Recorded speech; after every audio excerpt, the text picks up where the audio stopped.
એક મહત્વના સમાચાર બોટાદથી આવી રહ્યા છે। બોટાદમાં એક રાણપુર ગામના પરિવાર પર હુમલો થવાની ઘટના સામે આવી છે। વાવડી ગામના પરિવાર પર મોડી રાત્રે હુમલો થયો હતો। લાકડી પાઇપ જેવા હથિયારોથી હુમલો કરવામાં આવ્યો હતો। તો જણાવી દઈએ કે બોટાદના અગાઉ પણ બોલાચાલી મુદ્દે હુમલો થયો હતો। હુમલામાં 5 લોકો ઇજાગ્રસ્ત થયા છે।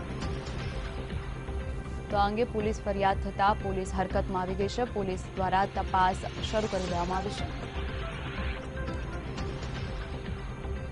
તો આ અંગે વધુ માહિતી આપવા માટે અમારા સંવાદદાતા રાજેશ જોડાઈ ગયા છે। તો રાજેશ, જે રીતે બોટાદમાં એક પરિવાર પર હુમલો કરવામાં આવ્યો છે, શું છે વધુ માહિતી? ચોક્કસથી આપને વાત કરવામાં આવે તો બોટાદ જિલ્લાના રાણપુર તાલુકાના મોટી વાવડી ગામ છે। એક પટેલ પરિવાર ઉપર લાકડીઓ પાઇપ વડે હુમલો કરવામાં આવેલો છે।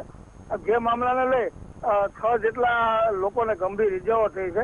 તેઓને ધંધુકાની હોસ્પિટલમાં સારવાર અર્થે મોકલવામાં આવ્યો છે। જ્યારે ઘટનાની જાણ થતાં જ રાણપુર પોલીસ ઘટના સ્થળે પહોંચી હુમલાખોરોની વિરુદ્ધમાં ફરિયાદ દાખલ કરી છે અને તમામ લોકોને પકડવા માટેની તજવીજ હાથ ધરી છે।